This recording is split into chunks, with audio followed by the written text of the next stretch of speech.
have you with us. If you're not listening to us on ESPN 1420, St. Augustine Sports Leader, of course, we can be heard via the Listen Live link on 1420sports.com or on thesocialgambler.com.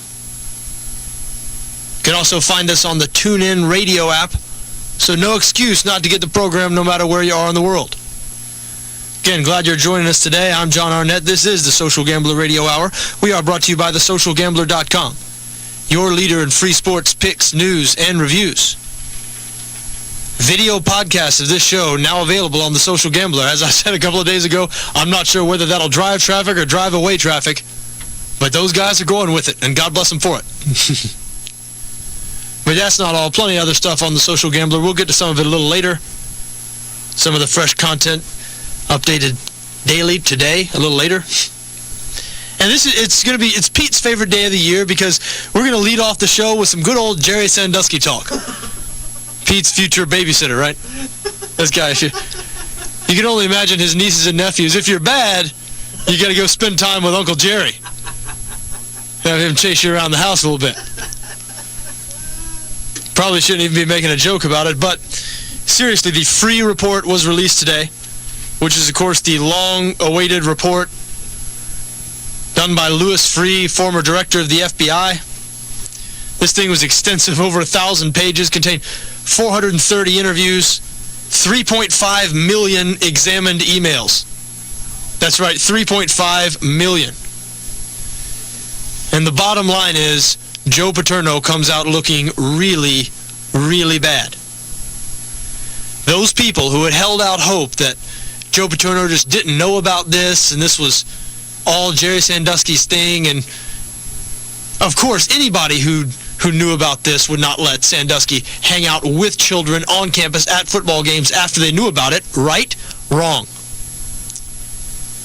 Turns out since 1998, there is documented knowledge of these charges against Sandusky. Joe Paterno knew about this, and this exposed in this free report. In the report, it says Paterno, quote, was an integral part of the active decision to conceal. Let me update you in case you don't remember. In 1998, there was an incident. Jerry Sandusky had to sign his name to a sheet of paper saying he would stop showering with young boys. Can you imagine signing that paper as a grown man? Having to sign a paper saying you would stop showering with young boys? Well, but Joe Paterno told a grand jury a few years later that he had no knowledge of that. Said he had no prior knowledge before the 2001 incident, which was 3 years later. The 2001 incident, might I remind you, unfortunately I have to remind you, Mike McQueary, Penn State assistant football coach, walked in on the shower, Jerry Sandusky, raping a boy 10 years of age, approximately 10 years of age. That's how old Mike McQueary thought. And, you know, the testimony is as graphic as you can imagine. Graphic and disturbing. Well, Joe Paterno told a grand jury after that incident that he had no prior knowledge before that incident of any such allegations with Jerry Sandusky. I'll read it to you, the trial transcript. Question to Paterno. This is Joe Paterno under oath in front of the grand jury, January 12th, 2011. Question to Paterno. Other than the 2001 incident that Mike McQueary reported to you, do you know in any way, through rumor, direct knowledge, or any other fashion, of any other inappropriate sexual conduct by Jerry Sandusky with young boys?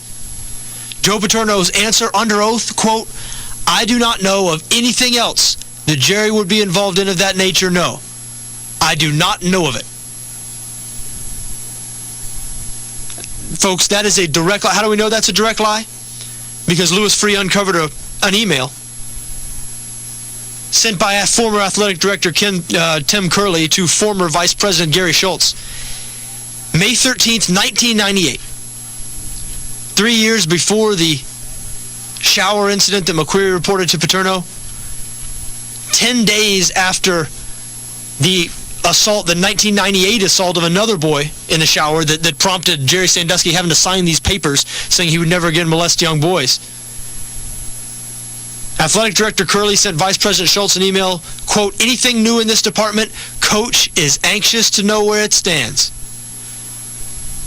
Louis Free goes on to detail in his report how Paterno followed that 1998 investigation closely. So it is proven that he now lied under oath to a grand jury about it. So to put this into perspective, just how heinous this is. Okay, if you found out someone may be molesting young children, doing just horrible things, ruining lives, short of killing kids, as bad as I can imagine, and you know what? Things like this, children who are molested and problems like they're more likely to become imbalanced people. You know, you hear all the time stories of serial killers, people of that nature who are molested as children. I mean, it does not generally make for psychologically stable adults. So you could even be doing the world more harm than you would but you just can't imagine something worse than the things that Jerry Sandusky's accused of. So he was accused of them in 1998. It's now proven that Joe Paterno knew about this. Sandusky retired in 1999, the next year. Retired as an honorable member of Penn State's coaching staff. And here's the part that just I still can't get past. Because Jerry Sandusky had a charity that worked with young boys. It turned out that he used this charity to recruit his victims. Because many of his victims were members of this charity called the Second Mile. And Jerry Sandusky would take those boys from the Second Mile to football games, to bowl trips. As a matter of fact, a couple of the molestation stories that came out in the trial happened on these bowl trips. And this was all after Jerry Sandusky retired. So that's right. Joe Paterno knew about this in 1998, allowed Jerry Sandusky to keep an office at the Penn State football complex, had a phone there, allowed him complete access to the Penn State football facilities, to games. He still traveled with the teams, and he brought these boys he was molesting with him to the games, with him to the bowl trips. They would, according to this report, Sandusky and the young boys, they would eat with the coaches. They would eat at the coaches' table. And all this while the coaches knew of these reports. And then in 2001, when one of the coaches themselves walked in on it, still for the next 10 years, they still let Sandusky keep his office. They still let him bring young boys around the football program. They still let him travel with the team, take kids on bowl trips. So this goes beyond turning the other cheek. This is an active participant. Now, I'm talking about Joe Paterno, an active participant, as far as I'm concerned, in the molestation of children. After reading this report today, and I haven't, come out this strong in my opinions on it because I didn't have that strong of opinions. I mean, at first, when this story came out, I put myself in Joe Paterno's shoes, and I thought, what if you were, obviously he can't be in control of what everybody in his staff's doing. What if you heard something terrible about somebody on your staff? But I would have never imagined that he could have known about these incidents, and it's proven now that he knew about them. And for the next 10 years after, continue to let this guy not only hang around your program, bring young boys around and hang out with these young boys. I mean, the young boys, after even the 2001 incident, I'll say it again, would eat with the coaches, the football coaches, before the bowl game. The teams have the team meal. Sandusky and the boy, or boys, sometimes he'd take too long, would eat with the coaches. I mean, this goes beyond harboring a child molester. Was Joe Paterno involved in child molestation himself? It should be asked. It's fair to ask that right now. He did have those big creepy glasses. Probably inappropriate to even make a joke when asked about something like that, but seriously, I'm not joking at all. Do you think he was involved? I mean, if somebody is going to allow this to go on and encourage it, I mean, not even, it'd be one thing. It'd be bad enough. It'd be bad enough if after, say, the 1998 incident that Paterno knew about, and then after the 2001 incident, when Mike McCreary walked in on a shower with Jerry Sandusky and a 10-year-old boy, Jerry Sandusky behind him, hands on his hips moving, the whole 9 yards. Mike McCreary witnessed this. It would be one thing. It would be bad enough just to say to Jerry Sandusky, okay, I don't want to ever see you again or around here again, and not tell the authorities. Because then you'd be letting Sandusky off the hook. He would end up probably ruining more lives. But, you think out of sight, out of mind, that would be bad enough. It is unfathomable that after knowing that, you would continue to allow this man access your football program, an office in the building, bringing young boys from his charity around the whole time. Mind-blowing.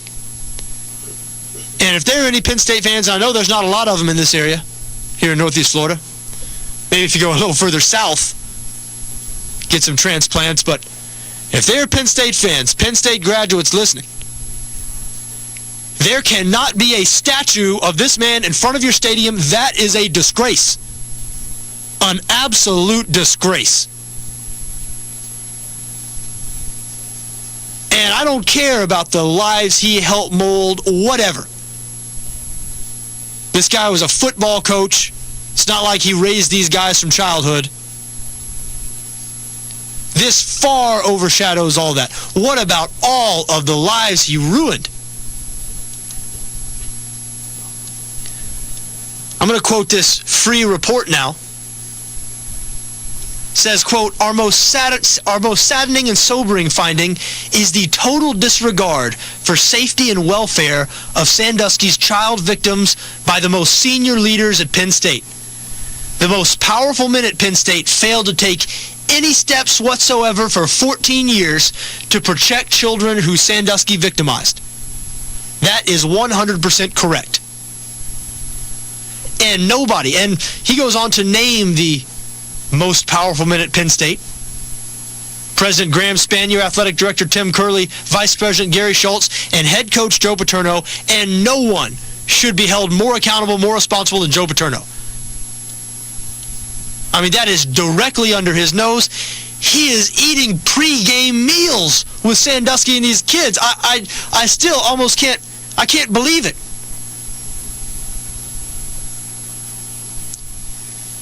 A letter was released yesterday, strategically released, I'm sure. A letter that was written by Joe Paterno in December and mailed to some former players. And in it, Paterno was sort of like we hadn't heard him about this incident. Joe Paterno was very quiet, didn't say anything public about this whole incident. He passed on in January. A month before he died, he wrote a letter to former players, very defiant letter. Very defiant, saying this is in no way a football scandal. Let me make this clear. This in no way taints any. Let me make this clear. This will be the first line, or this should be. When you remember Joe Paterno, when you tell your kids and grandkids about Joe Paterno, the first line should be, this man harbored a child molester and worse. This man participated in the ruination of dozens of lives. This is not a man who should be looked up to, quite the opposite. And especially if you're a guy in his position where people place so much trust in you, faith, people are trusting you with their children, with their sons, their 17, 18-year-old sons. And you don't have a problem, you participate, you harbor child molestation? What? And it should be just another reminder, and not just in sports, but in society in general, for every single one of us. Just should be such a reminder of image and perception and reputation. Those things are so changeable. I mean, 2 years ago, 3 years ago, if you said, what man, maybe in all of athletics, definitely in college athletics, he would have been the first name. If you'd have said, what man in college athletics is the pillar of integrity, the right way to do things, the right way to run a program focusing on a student athlete? Joe Paterno was always proud of all the players he graduated. I mean, Joe Paterno is the first name off your lips. And it turns out, I mean, you hear things, guys paying guys. I mean, little things like that, like what John Calipari does, pays guys to come to school. Jim Tressel overlooking his players taking payments, accepting free tattoos, selling memorabilia associated with drug dealers. All this stuff is totally minor. I mean, this makes all those other guys, the Jim Tressels of the world, how could you call him dirty in comparison to Joe Paterno? I mean, this sets a new standard for something disgusting and despicable in sports. And I thought we were done talking about it. Yeah, I just found out a couple of days ago this free report was coming out, so I knew we'd talk a little bit about it. But and it was leaked before the report came out that it would not be kind to Joe Paterno. That is putting it mildly. How anyone can defend Joe Paterno now, how anyone can defend Penn State putting a statue of a child molester out in front of their stadium is beyond me. It's beyond me. And if you don't like me calling him a child molester, that's what he is. Like I said, this goes beyond turning the other cheek. This goes beyond harboring. This is active participation. When you're daily seeing Sandusky around the football complex, in his office, with these boys, you're eating pre-game meals with these boys. Why are we supposed to think that Joe Paterno didn't venture on up there at 11, 12 o'clock? What's to stop us from thinking that? That's right now just as realistic, and given the facts we know, that's maybe more realistic than the notion that he was somehow more upstanding than any other football coach. So, hey, I know he's dead. And you know what? Harsh as it might sound, sad as it is to say, there's probably dozens, if not more, of boys who are much safer due to the fact that he is dead.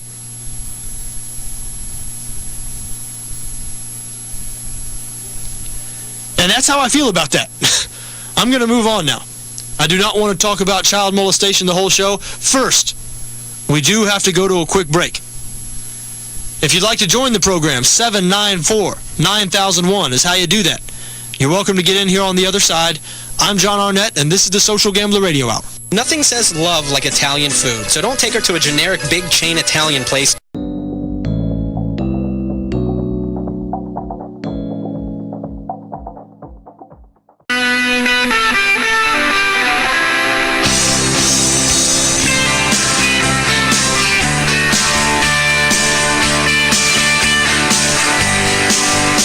Welcome back to the Social Gambler Radio Hour. I'm John Arnette. Good to have you with us on a beautiful Thursday afternoon. 794-9001, the number if you'd like to join the program, 794-9001. We are brought to you by thesocialgambler.com, your leader in free sports picks, news, and reviews. Plenty of fresh, free content on the Social Gambler, updated daily, including today. Now, some of the content I don't know much about, so I'm not going to break it down. Glamorgan versus Somerset. Anybody know? Is that cricket or is that rugby? I think it's one or the other. If you do know and you are interested, you can find it on thesocialgambler.com. Plenty of American sports, things of that nature, of course. And video podcasts of this show. Thesocialgambler.com. And I've told you before, you can get all your free advice from The Social Gambler. The only place here in Northeast Florida where you can legally act on that advice, the only legal sports book, can be found aboard the Jacks Are Better Casino, the casino ship that now sails 9 times weekly out of Mayport. Now, the Jacks Are Better just announced they're beginning to sail on Mondays. Monday sailings, they were dark on Monday and Tuesdays. They will now be going out on Mondays. So, hey, you don't feel like going into work on Monday? You know, Mondays are always tough. Tell the wife you're going to work. Catch the 11 o'clock at the Jacks Are Better. They get back in at 4:30. Go back home, tell your wife what a stressful day of work it was. Wake up and go to work Tuesday. Anyway, anytime you go out there, the Jacks Are Better, be sure to mention this radio show, the Social Gambler Radio Hour, and they will give you $10 free play you can use anywhere in the casino. That's right, just for mentioning this radio show, they will give you $10 you can use same as cash anywhere in the casino. That is an exceptional deal. Pay them a visit out there at the Jacks Are Better. Spent the whole last segment talking about this free report, child molestation. There's almost nothing that is as unfortunate and sort of bums you out as much to talk about as child molestation. One of the things that is gaining on it is Dwight Howard. Bums me out to day in, day out talk about Dwight Howard. Seems like every day for the last 2 or 3 months, 3 or 4 days a week anyway, there's a new Dwight Howard story, and we're obliged to bring it to you. Dwight Howard, the best center in the NBA. Nobody in sports in the last 3 months, outside of Jerry Sandusky and Joe Paterno, have endured such a fall as far as their image goes. Dwight Howard was looked at as one of the good guys in the NBA. One of the nice guys, did things the right way. But he has come out now looking like the stereotypical selfish, all he cares about is money, all he cares about is fame, athlete. Really held his team hostage just last year. Demanded the firing, spoke to his owner, demanded the firing of general manager Otis Smith, head coach Stan Van Gundy. Of course, that got leaked to the public. And word today now that after the proposed deal to the Brooklyn Nets fell through yesterday, and for those of you who don't know, Dwight Howard came out and said last week there was only one team he would re-sign a long-term deal with, that team being the Brooklyn Nets. So that really complicated things for the Magic, because every other team knows that if they're getting Howard, it could be on a one-year rental basis because he only has 1 year left on his current deal. So you're not going to give up that much for a guy who you're only going to be getting for one year. So the Magic's best hope at a good trade was with the Nets. That fell through yesterday. The Nets ended up signing their current center, Brook Lopez, to a 4-year, $60 million deal. They announced they have moved on from Dwight Howard, or from attempting to acquire Dwight Howard. And so in response to that, apparently last night, this is being widely reported today, last night Rob Hennigan, who is the new general manager of the Orlando Magic, hired after Dwight Howard fired the previous general manager, Otis Smith, and the head coach, Stan Van Gundy. So Rich DeVos cleaned out the organization, even though they had been a winning organization for several years, brought in Rob Hennigan and new president, Alex Martins. Well, apparently last night, Rob Hennigan called Dwight Howard and tried to talk him into, I saw one article said he begged, who knows. But anyway, he wanted to see if Dwight Howard would reconsider giving this new regime in Orlando a chance. They want to keep him in Orlando. See, they figure he's played there his whole career. Orlando's a nice city to live, a bit of a tourist trap, but there are worse places. They'd sign him to a max deal, pay him more money than anybody else could pay him.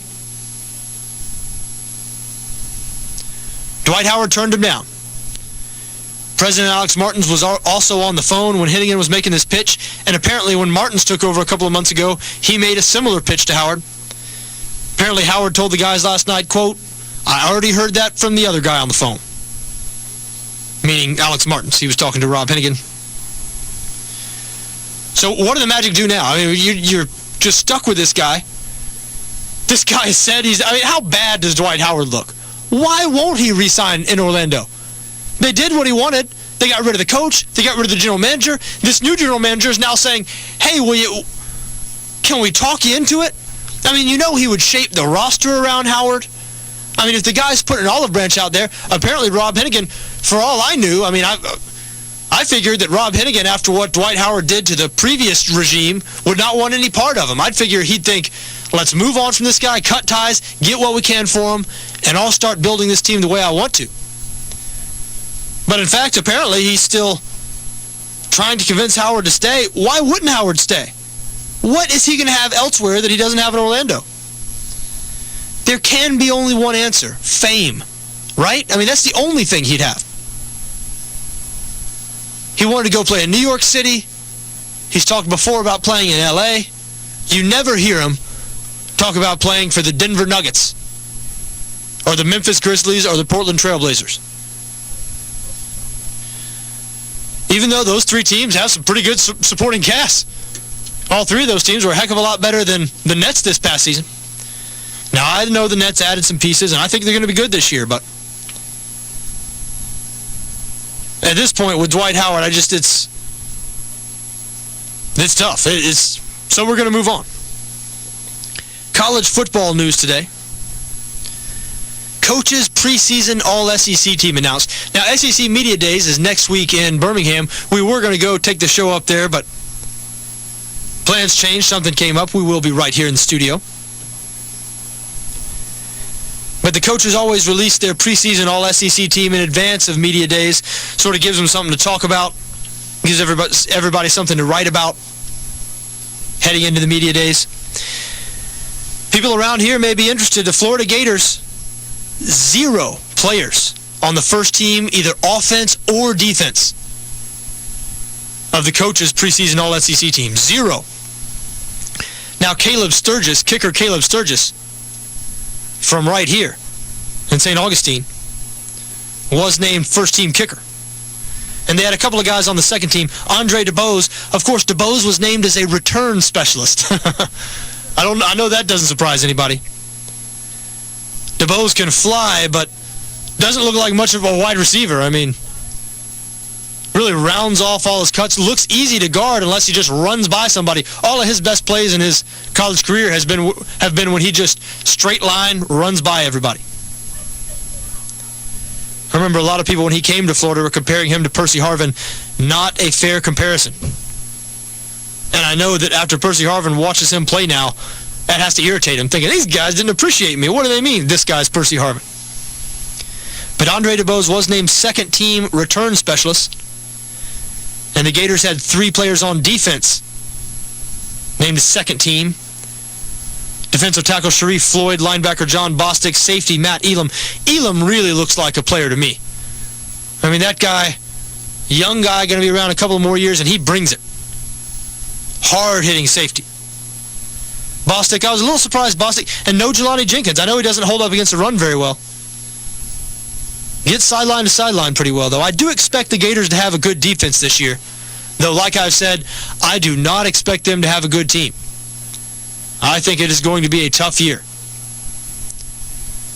Primary reason, offense. Did you see that offense last year? Not in the top 100.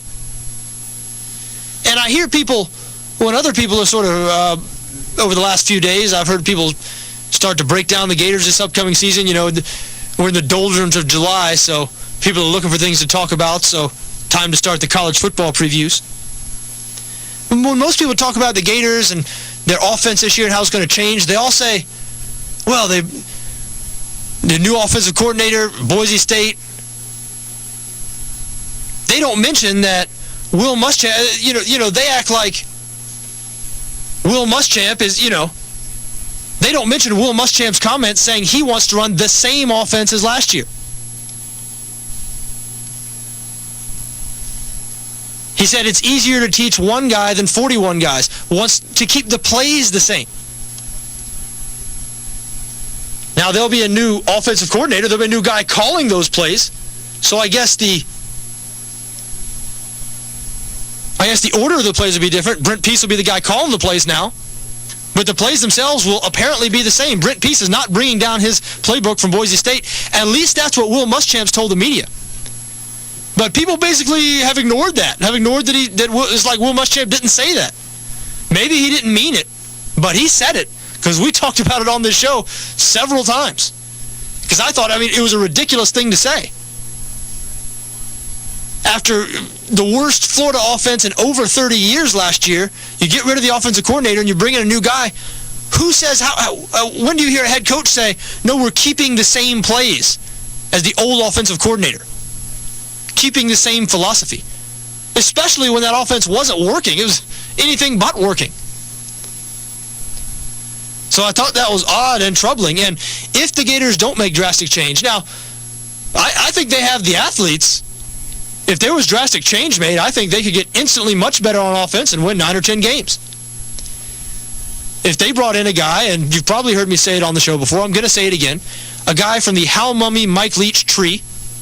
And there are plenty of them. They're spreading out all over college football now, and everywhere they go, the teams score 40 points plus and average 400 yards a game offense plus. Of course, I'm talking about the Texas Tech, where Leach was himself of the world, the Houstons of the world, the Oklahoma States of the world, the West Virginias, where Dana Holgorsen, Leach's former top assistant, offensive coordinator, building an offensive juggernaut at West Virginia now, and Leach is taking over at Washington State. Watch what the Cougars become instantly this year. University of Houston last year was coached by Kevin Sumlin. Their offensive coordinator, Cliff Kingsbury, was a former Mike Leach quarterback. Kevin Sumlin is now coaching Texas A&M. This is his first year there. The Florida Gators' first SEC game of the season is against, guess who? Texas A&M, out in College Station, out in East Texas. And I'll tell you what, if the Gators are going to go in with the The same thing they went with on offense last year, power running, except for instead of having Rainey or Demps run the ball, Mike Gillislee's going to be the workhorse now. If they're going with that same plan and they're not shaking things up, they're going to get run out of the stadium early September out there at Kyle Field in College Station, Texas.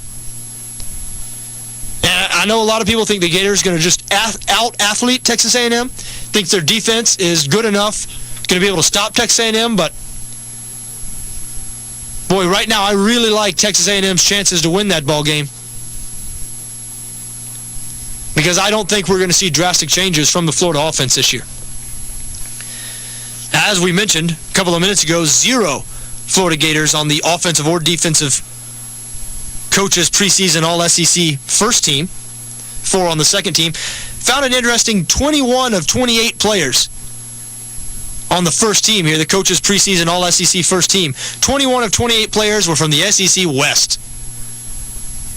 You talk about an imbalance of power. For the last couple of years, Alabama, LSU, Arkansas, 3 SEC West teams have been the best 3 teams in the conference. Alabama and LSU each have 11 guys on these teams, named to the first or second team. LSU leads all schools as far as first-team players named, 7 players. So there's only 11 players to start on each side, 22 starters overall. 0 out of those 22 for Florida are on the first team, 7 for LSU. I know these are just the coaches' opinions, but LSU, of course, expected to be preseason number 1 or 2 this year. USC is supposed to be that other team who's going to be right up there with LSU. Alabama and Arkansas tied for second with most players on the first team with 4 apiece. Texas A&M put 3 guys. First year in the conference, 3 guys first team All-SEC. I expect the West to dominate again this year, even though I do think South Carolina out of the East is going to be really strong. I think people are kind of sleeping out on South Carolina. They quietly had a great season last year, first 11-win season in school history. And I say quietly because not a whole lot of people paid attention to them at the end of the season because they did not play in the SEC championship game. We all know the story. Georgia got in ahead of them. Of course, Georgia didn't have to play Alabama, LSU, or Arkansas. South Carolina beat Georgia early in the year. South Carolina did not lose a game against another SEC East opponent. But they still didn't play in the SEC championship game. Well, because of that, they sort of flew under the radar, blew out arch rival Clemson in the last game of the season, then went down to the Citrus Bowl, or the Capital One Bowl, whatever they call it now, and waxed a good Nebraska team. They've got most of the key components coming back for that team. South Carolina I'm talking about, and I expect them to be really good. I mean, when they got to playing their best football at the end of the season, Marcus Lattimore had already been injured. Marcus Lattimore, of course, the all-everything running back. I mean, that guy, you can't stop that guy for less than 2 or 3 yards. He is a tank. Hopefully, he'll be able to return to 100% this season. You hate seeing a guy that talented have such a devastating injury as Lattimore suffered last year, But yeah, Brandon Wilds, who was a freshman last year, he filled in quite nicely for Lattimore, and they'll have both of them in the backfield this year. Of course, they lose Alshon Jeffrey, their number 1 receiver, but they weren't throwing it as much with Connor Shaw as quarterback anyway. Spurrier sort of adjusted that offense, put some spread concepts in there, let Connor Shaw run around a little bit, still threw it downfield some, but I expect the South Carolina Gamecocks to be strong this year. We're going to go to the phones now. 794-9001, the number if you'd like to get in. We have Charlie on the line. Charlie, you're on the Social Gambler Radio Hour. How are you, my friend? I'm doing well, John. I'm just wondering, can you tell me how did the Gators get so bad? What happened to their recruiting? How did they fall this far behind and not even be on the map on some of these coaches' polls and opinions? Well, in my opinion, of course, it's all opinion here. I mean, nobody knows. In my opinion, it started, I guess most people would tell you that the most common answer is it started with the guys Urban Meyer recruited, a bunch of attitude problems, a bunch of me-first guys. To me, listen, I think Will Muschamp has not done a good job here since taking over as coach. I don't think the Gator program would currently be in as bad a shape if they had hired a different guy as head coach. And I think that the trouble they're in could be quickly, if not instantly, remedied if they just change things up on offense. I mean, if Will Muschamp is planning on, and I keep saying Will Muschamp, even though I know he's a defensive coach, but he's made all these statements since Brent Pease was hired as offensive coordinator. Will Muschamp has made all these statements about what kind of identity they're going to have on offense, how they're not going to change any of the plays. They're going to teach Brent Pease what they do. It's easier to teach one guy something than 41 guys something, is what Will Muschamp said. So he appears to be sort of taking it over here, shaping the whole image, shaping the whole team in the image that he favors, and I guess that is a power-running team. They're trying to out-Alabama, and it ain't working. And there's other offenses, there's other things out there that are working. And offense is where the problem lies. I mean, the Gators, you say, how have they gotten so bad? And they are bad. You're right. Last year was the worst Gator team we've seen in 30 years. But when you look on defense, they have 5 to 6 guys who will start on defense this year who will be picked in the top 3 rounds of the NFL draft. They have lots of defensive talent. And they'll probably be a good defensive unit this year. But if they can't score, and obviously they're not going to be as bad as they were last year on offense, they almost can't be that bad, not in the top 100 in the country. But, I mean, they need a quantum leap. We need serious improvement if they're not going to be a 4 or 5 loss team again. And that is exactly what I think they're going to be. I think they're going to lose 4 or 5 games. They're going to be a run-of-the-mill, also ran in the SEC. And if that's good enough for Gator fans, that's fine. I remember a time not too long ago when Ron Zook took over for Steve Spurrier where they didn't have too much patience with 4 and 5 loss seasons. That's true. And those teams, at least they were putting up some points. At least you could watch them. Sometimes I guess it was maddening for Gator fans to watch them because they'd be frustrated by, it seems like that first year Zook inherited Rex Grossman. Grossman just started throwing all these interceptions and became worse. Became, I guess, the Rex Grossman he would later be in the NFL. But at least those teams you could watch. They scored some points, somewhat exciting. Last year's team was so much worse than any Ron Zook team. Any team, really, in my lifetime, in the last 30 years, any Gator team we've seen. But maybe there'll be better days this year. Maybe there'll be a better team this year. I'm a little skeptical. But, hey, Charlie, I do appreciate the call. Absolutely. Thank you. 794-9001, the number if you'd like to get in. We do have to go to a quick break now. I'm John Arnette, and this is the Social Gambler Radio Hour. As a business owner, do you know if your computer data is safe? What would happen if your business experiences a catastrophic event?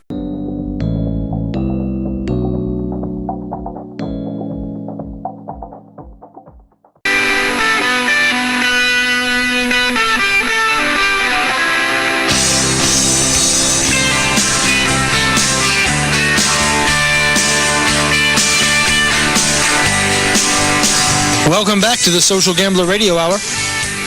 I'm John Arnette. Good to have you with us today on a Thursday. One more day till we get to the weekend. Sure, that's good news for everyone involved, me included. We are brought to you by thesocialgambler.com, your leader in free sports picks, news, and reviews. Remember, the Social Gambler is not just a website, they're also an app for your smartphone. Everything you could want, sports news, sports gambling news, gambling industry news, gambling technology news. A great place to spend some time, thesocialgambler.com. Did you hear that Blake Griffin hurt his knee today? Could be a devastating knee injury, could be a torn ACL in a practice with Team USA. Whew. This comes 2 or 3 days after Clippers signing him to a $95 million deal. I mean, the Clippers, God. What do you think their opinion of Olympic basketball is? Ooh. Clippers can't catch a break, man.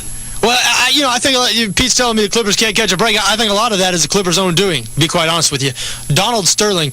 Have you read anything about Donald Sterling? You know anything about him? I mean, this guy, Not much. he seems like not the best guy to work for, I'll put it that way. Someday if you're bored and you think, what would I like to do now? Maybe I'll read about some random NBA owner. I'd have to be really bored to read about the Clippers owner, man. You'd be really bored. I guess you would. Let's check out what John was saying about that Clippers owner. He was right. Sounds like a pretty unlikable guy. Anyway, Blake Griffin could be out. As I said yesterday, it sounds ridiculous to say this, but we're less than 10 weeks from the start of NBA training camps. NBA Summer League going on right now. And yes, the NBA season did just end. I don't know how that happened either. So Blake Griffin, if he did sustain a serious knee injury, he will be out for most, if not all, of next season. And you have to wonder, because it's the same knee that he sprained in the playoffs, his left knee. This guy, I mean, have we seen the best of this guy in terms of his dunks, leaping ability, the highlight reel stuff? Because you remember Vince Carter, when he came in the league, the first 2 or 3 years, unbelievable. Nobody jumped, nobody dunked like Vince Carter. Had that one dunk on that guy in the Olympics, the 7-foot guy. I want to say the guy was from France or Russia or something, where he literally jumped over him. The guy was 7 feet tall, and there's a picture, where his head is right below Carter's crotch. I mean, but you look at him now, he is not the same guy. I mean, I bet you Vince Carter cannot dunk a basketball anymore. I mean, the guy just hobbles around. Knee injuries, leg injuries. If this type of thing is already happening for Blake Griffin, and unlike Vince Carter, Blake Griffin can't shoot. Vince Carter, at least now, he has a second act to his career. He's not the same guy anymore, but he's still a useful NBA player because he can shoot, he can distribute a little bit. He can do some other things other than relying just on his athleticism. Blake Griffin is not that guy, not yet anyway. If Blake Griffin weren't as athletic as he was, he would not be a starter. Anyway, tough break. Tough break for Blake Griffin and, I guess, Team USA. Even though I'm sure they'll be able to bounce back without him. You've probably heard the comments that have been making a lot of noise over the last couple of days. Kobe Bryant saying this year's USA team could beat the Dream Team, the 92 or 91, what was it? The Dream Team. Michael Jordan laughed at that today, apparently. Charles Barkley said he wholeheartedly disagreed with it. He said there was only 3 guys on this year's team, Kobe, LeBron, and Kevin Durant, the only 3 guys on this year's team who could even make the roster of the Dream Team. So, who knows? What's Kobe supposed to say? No, we couldn't beat them? Anyway, going to take a call now. We have Mickey on the line. Mickey, you're on the Social Gambler Radio Hour. How are you, my friend? Hey, John Arnette. Good to hear you. How you doing? Doing good this afternoon. I missed the last 20 minutes. Didn't know if you did a segment on golf or not. We got some local junior golfers playing pretty good at the Florida State Florida Open up at Sawgrass and TBC this weekend. Yeah, I know that's going on right now. Specifically, which local juniors?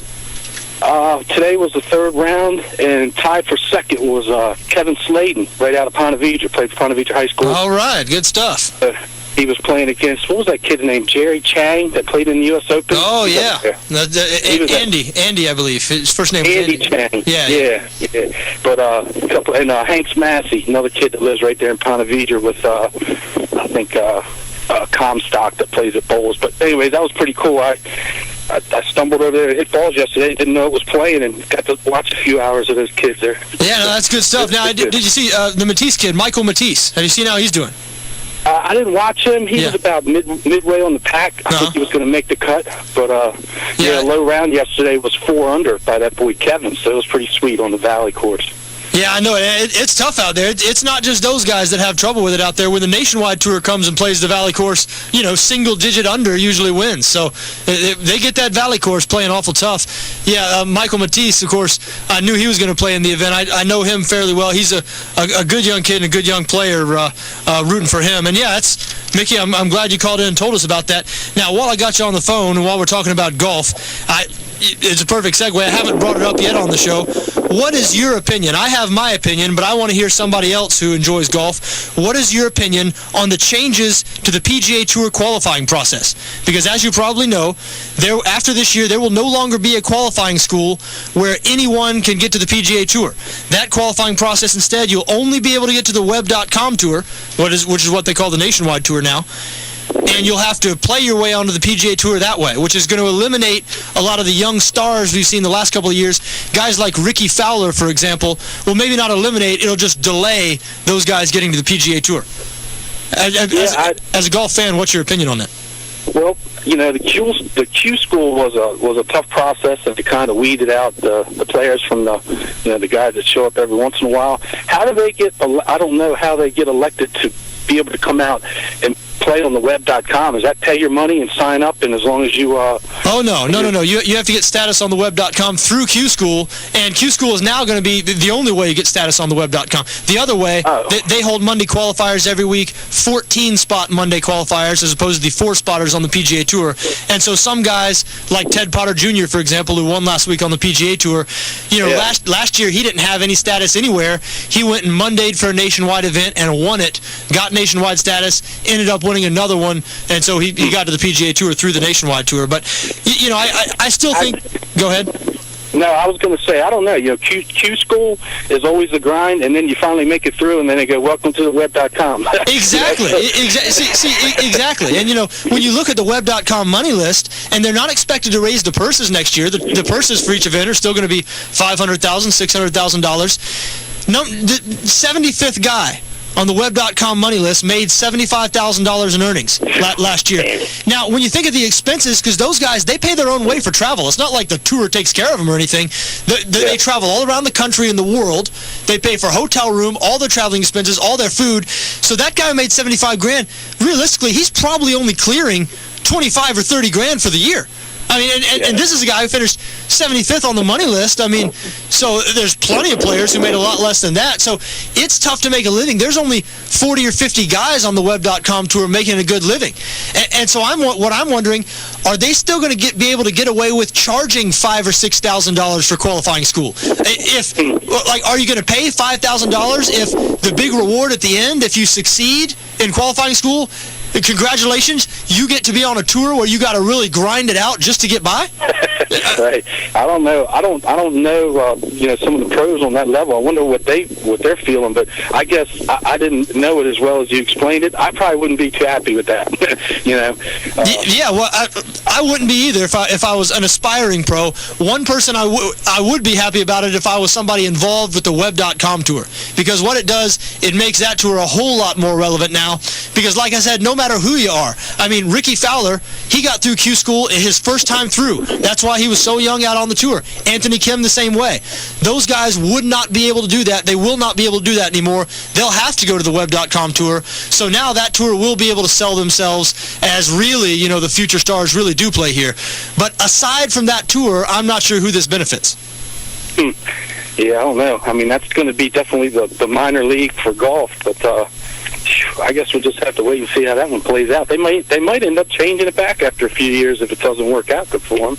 Well, yeah, you never know. They may. But it will be, this year is the last real Q School. Beginning next year, this new system will be going into effect. And but anyway, hey, go ahead. Ted Potter Jr., I wanted to chime in. The other day you were talking about, some guys didn't like the fact that you had a couple of no-names up there.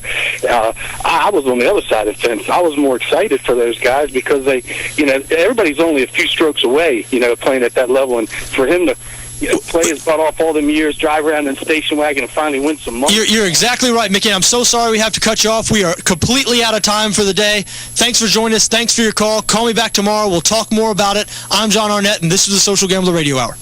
This is Jeff Holland, Athletic Director at St. Augustine High School. You are listening to the home of the Yellow Jackets on ESPN 1420 WAOC in St. Augustine, Florida. ESPN Radio Sports Center. I'm Christine Lisi. The report into the child...